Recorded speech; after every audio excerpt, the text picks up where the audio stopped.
show. It's a talk show that is 10 minutes in duration. I'm trying to class it up. I'm trying to make it classy. Yeah, it's like, that's Molly Davis right there. The Molly Davis band is right there.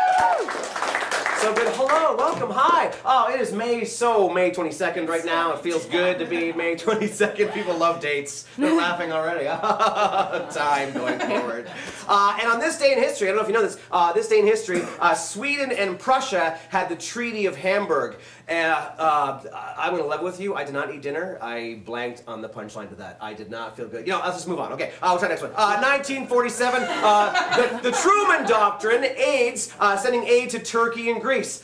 Oh, fuck, Turkey, Greece. That sounds good, too. Turkey, Greece sounds really good. I should have eaten before I did the monologue. So. Okay, you know what? Let's move on. Let's just keep moving. Okay, this day in history, 2015, Ireland becomes the first nation to pass same-sex marriage by referendum, by vote. That's something. Yeah, we can move that. That's good, right?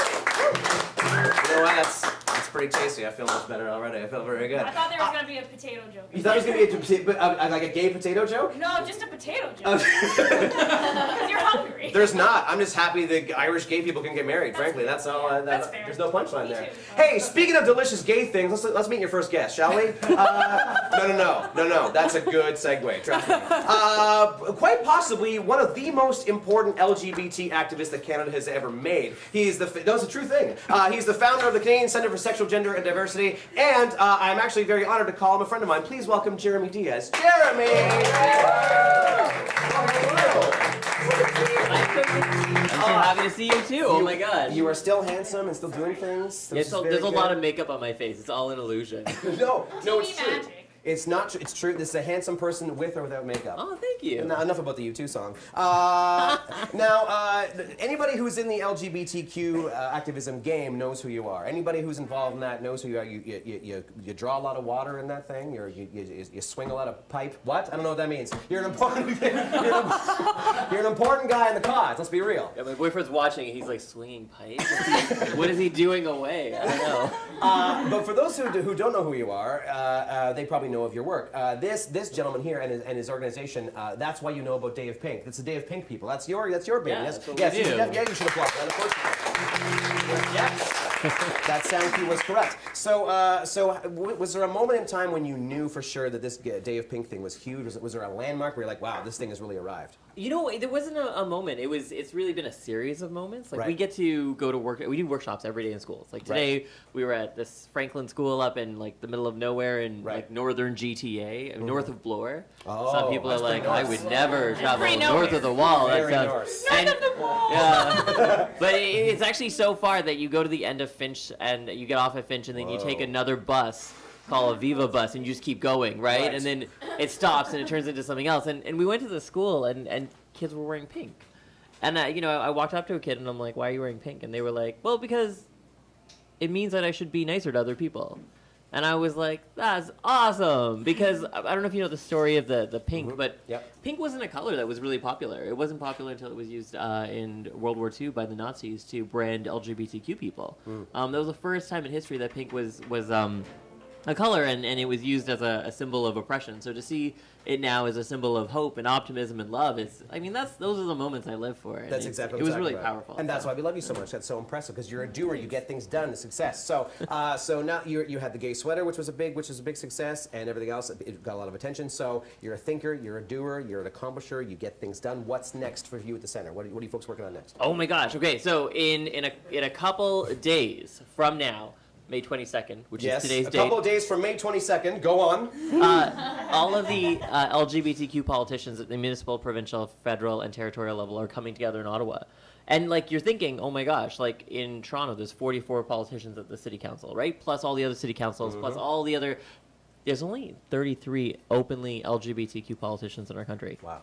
That's it. In the whole country? In the whole country. In all of Canada. Yeah, In all municipalities? Municipal, provincial, territorial, federal, indigenous communities. Wow. Yeah, and that's it. So it's a really low number. We're really shocked by that. It's being organized by Sherry DeNovo, Randy Boissonneau, the advisor to the Prime Minister on LGBTQ issues. One of our keynote speakers is actually Libby Davies and Sven Robinson, the first openly gay members of Parliament. And what's really exciting about it is the center is growing up. We're creating new spaces. We're creating new events and activities to have new conversations.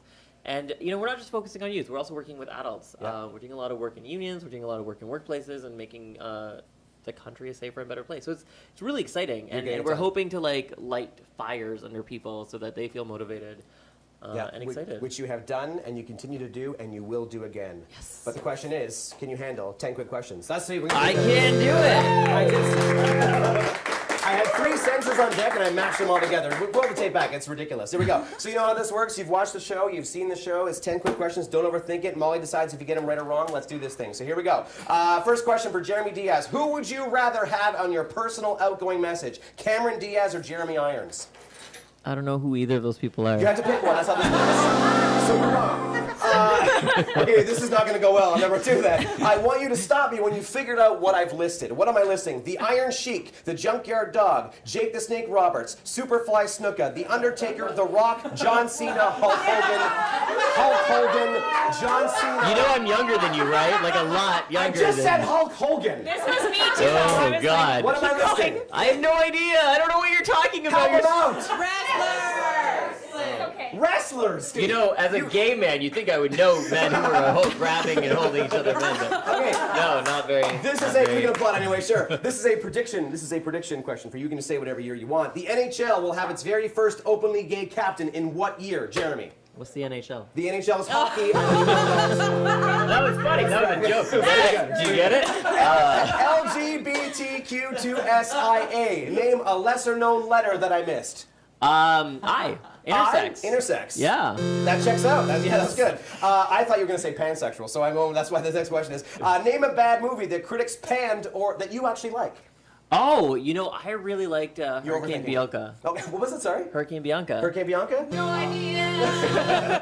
I'm sure it's great. Flamingos, cotton candy, fiberglass insulation. What's the best pink thing? Oh my gosh, cotton candy. Cotton Randy, Marshmallow, or Cracker Jack. What's the best drag king name?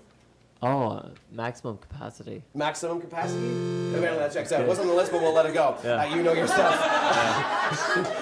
What would you rather have a year's supply of, marshmallows or craft singles? Chocolate chip cookies. Again, not on the list. So there you go. I'm enjoying All right, and it. finally, use "that's so gay" in a sentence the right way. That sweater is so gay. And just so you know, the sweater is going to be appearing in the Museum of History permanently. So when you come to Ottawa, which all Torontonians never travel north of Bloor, but when you do, Yes. come to Ottawa, come to the Canadian Museum of History. The gay sweater is now on display. First LGBTQ exhibit in the National Museum. It's kind of a big deal. That's Do so that cool. and support everything this man does. Jeremy Diaz, Thank you. Oh, that's Jeremy Diaz. I love him even more than I did before. Your next guest, you can check him out. You've seen him on JFL All Access, Just for Laughs All Access, and you can watch me open for him and Jeff Henry in my hometown of Mattawa, Ontario on May 27th at the Champlain Theatre. And he's here right now. He's Nick Beaton. That's all you. Oh, all right. I've never heard a Canadian ask, "What's hockey?" before. Never happened. All right. I've also never done stand-up in between two pillars covered in license plates before. It's a lot of firsts today.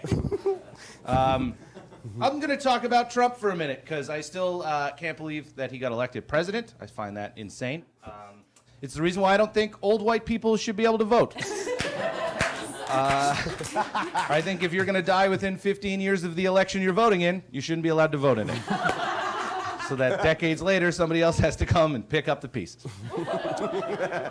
So all the election was just a bunch of old white people like, let's hit the reset button on America. Oh, everything's on fire. Oh, well, I'm dead anyway. I just don't like old white people. That's what it comes down to. I don't like them. They complain too much. They complain too much about losing the country. They love to throw that one around, right? We're losing this country to drug addicts, to homosexuals, sexual deviants. We are losing this country. And every time I hear an old white person say that, I'm like, yeah, isn't it great? I'd way rather hang around with that group of people you just mentioned than you. Like, if you can hang around with an old white guy or a meth head, which one are you going to pick? Want to hang around with an old white guy who's like, nobody listens to the radio anymore? Or do you want to hang around with a meth head who's like, I got spiders coming out of my face? That's the guy I want to talk to. The other group of people they like to hate, right, are immigrants. We're losing this country to immigrants. They're coming in here and taking our jobs. Like, yeah, you wanted to open a kebab shop. Guy just came in and stole your kebab shop idea from his own culture. Let him have the kebab shop, man. I was gonna open Earl's kebab shop, then he opens Muhammad's kebab shop down the street. Who are you gonna trust a kebab from? Probably not Earl. I think onions are spicy. I'm fucked. Thank you very much, guys. This was a lot of fun. Thanks, Derek. You coming here? That's Nick Beaton, and that's 10 Minute Talk Show. Good